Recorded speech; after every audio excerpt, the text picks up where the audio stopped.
போக வேண்டும் என்ற ஆசை. மனிதனின் வெற்றியை கவனித்தது போதாதா? கடற்கரைக்குச் சென்றேன். லேசான தென்றல் டாக்கா மஸ்லினை உடுத்திய மாதிரி மேலே தவழ்ந்தது. நல்ல காலமாக ரேடியோ முடிந்துவிட்டது. கடற்கரையில் சற்று தூரத்தில் ஒரு பெண்ணின் கீதம். சங்கராபரணம். இன்பத்தான். நின்று கேட்டால் குடிமூழ்கிப் போகுமாமே ஹிந்து சமூகத்திற்கு. எனக்குத் தகுந்தவள் அந்த கடல்தான். அவளைப் பார்த்தால் யாரும் ஒன்றும் சொல்ல மாட்டார்கள். உற்று பார்த்தாலும் வானத்திலே சந்திரன். அவனைப் பற்றி அக்கறையில்லை. அன்று அவன் ஆதிக்கம் அதிகமில்லை.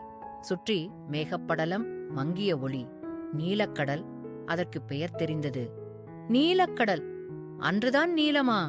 அதிலே உயிர் ததும்பிக் கொண்டல்லவா இருந்தது. தூரத்திலே அடிவானத்தில் அல்ல, அதுவும் கடலும் சந்திக்கும் இடத்தில் அவள் குறுநகை.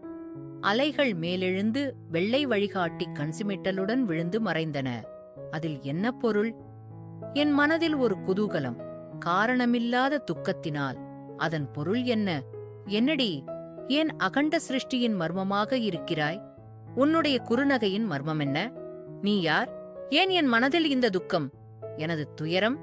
கண்சிமிட்டி மறைகிறாயே, யாருக்கு? அதன் பொருள் என்ன? வரவா? அடியே, உன் மனந்தான் என்ன? பொருள் விளங்கவில்லையே. நீ யார்? ஆம், அறிந்து கொண்டேன். நீதான் என் அரசி, என் லீ மனித ஹிருதயத்தின் துக்கத்திலே பிறக்கும் கவிதை என்னும் என் தேவி. நீங்கள் கேட்டுக்கொண்டிருந்தது புதுமைப்பித்தன் கதைகள்.